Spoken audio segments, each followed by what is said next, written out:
দ্বিতীয়তে আমরা যেটা নিয়ে কথা বলবো সেটা হলো প্রকৃত ব্যবহারকারী কর্তৃক আমদানি। আমদানিকারক হিসেবে নিবন্ধিত নয় এমন যে কোনো ব্যক্তি বা প্রতিষ্ঠান শুধুমাত্র নিজের ব্যবহারের জন্য যে কোনো আমদানিযোগ্য পণ্যই আমদানি করতে পারবেন।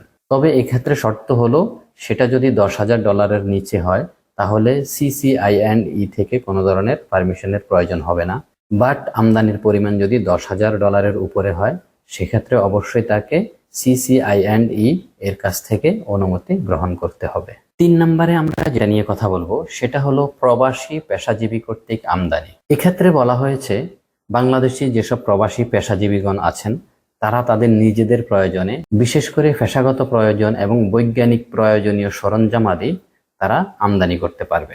এক্ষেত্রে পেশাজীবীগণ হিসেবে থাকবেন সাধারণত ডাক্তার, প্রকৌশলী, আইনজীবী, বিজ্ঞানী, কৃষিবিদ সহ সকল শ্রেণীর পেশাজীবীগণ।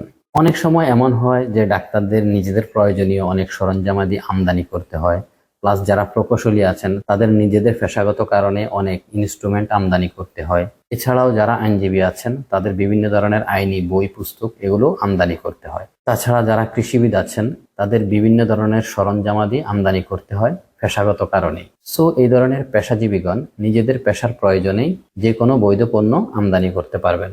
সেক্ষেত্রে CCI&E এর অনুমতির প্রয়োজন হবে না।